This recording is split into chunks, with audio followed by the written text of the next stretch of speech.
बिस्मिल्लाहिर्रहमानिर्रहीम। अस्सलाम वालेकुम स्टूडेंट्स, आज हम डिस्कस करने जा रहे हैं फिजिक्स की पेयरिंग स्कीम। ठीक है, 10th क्लास की और 2024 की ये बिल्कुल रिसेंटली अपलोड होने वाली पेपर स्कीम है। ठीक है, और इसके ज़रिए से आप अपने पेपर को बहुत अच्छे से अटैम्प्ट कर सकते हैं। ठीक है, और 100% मार्क्स स्कोर कर सकते हैं अगर आप एक तरतीब के साथ पेपर की तैयारी करते हैं। ठीक है, तो इसमें मैंने पूरा पेपर डिस्कस किया। ठीक है, MCQs, short question, long question, ठीक है, विद मार्क्स और मार्क्स की weightage, chapter wise marks weightage भी डिस्कस किया। ठीक है, तो आप इसको ध्यान से देखें। जैसे आपका सिलेबस कंप्लीट होता है आप इस पेपर स्कीम को फॉलो करें और अपने पेपर की तैयारी करें।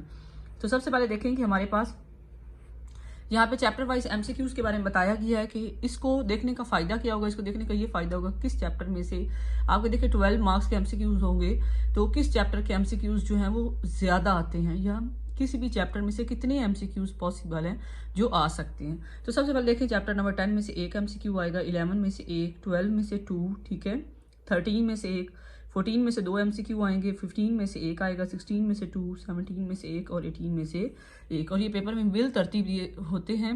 ठीक है, इंशाल्लाह मैं कोशिश करूंगी कि आपके साथ तमाम पास पेपर्स भी डिस्कस करूं तरतीब के साथ, ताकि आप लोग 4-5 पास पेपर देख लें और उसके बाद बाकी अपनी तैयारी करें तो आपके मार्क्स बहुत अच्छे आ सकें।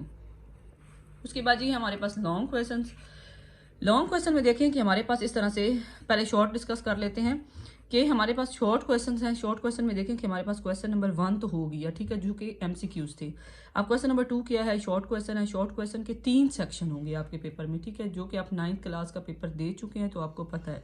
तो क्वेश्चन नंबर 2 में चैप्टर कौन कौन सा होगा, 10, 13, 14, ठीक है, 10 में से भी 3 आएंगे, 13 में से 3 शॉर्ट क्वेश्चन आएंगे और 14 में से 2 आएंगे। ठीक है, उसके बाद हमारे पास है क्वेश्चन नंबर 3। क्वेश्चन नंबर 3 में देखें चैप्टर 11 है, ठीक है, उसमें से 3 शॉर्ट क्वेश्चन आएंगे, 17 में से 3, 18 में से 2।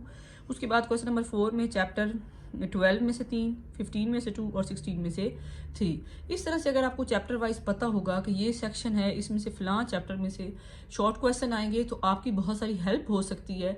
क्योंकि वहां जाके आपको सोचना नहीं पड़ेगा कि ये किस चैप्टर का शॉर्ट क्वेश्चन है और मैंने इसका कैसे आंसर देना है, बल्कि आपका माइंड पहले से बना होना चाहिए कि हमारे पास ये जो क्वेश्चन नंबर 2 है तो यहाँ पे कौन कौन से चैप्टर्स जो हैं वो पॉसिबल हैं।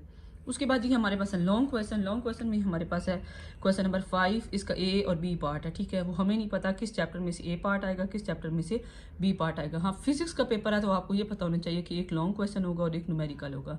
ठीक है, तो आपने पहला क्वेश्चन अटेम्प्ट करने के लिए 10, 13, 16 की तैयारी करनी है।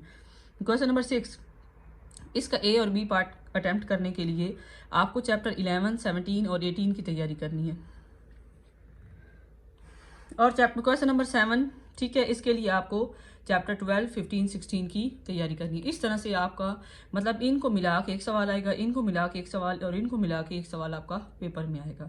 ठीक है, और आपने 2 अटेम्प्ट करने होंगे तो एक ही चॉइस है आपके पास। आप इनमें से अगर आपके पास बहुत कम टाइम बचता है या कोई मजबूरी की वजह से आप पढ़ नहीं पाए तो आप एक इसमें से पेयर जो है वो छोड़ भी सकते हैं। ठीक है, उसके बाद हमारे पास है मार्क्स की वेटेज। ठीक है, चैप्टर 10 में से 7 या 12 मार्क्स का पेपर आएगा। ठीक है, 11 में से भी इसी तरह से 7 या 12 का। ठीक है, 12 में से कितनी वेटेज लगता है, 13 में, 14 में, 15, 16, 18 तक।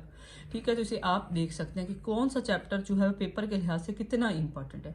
ठीक है, तो यहाँ तक हो सो कि आपको पेपर की स्कीम जो है ये समझ आ गई होगी कि ठीक है आपने शॉर्ट वे में पेपर की बहुत अच्छी तैयारी करनी। ओके जी, गुड लक।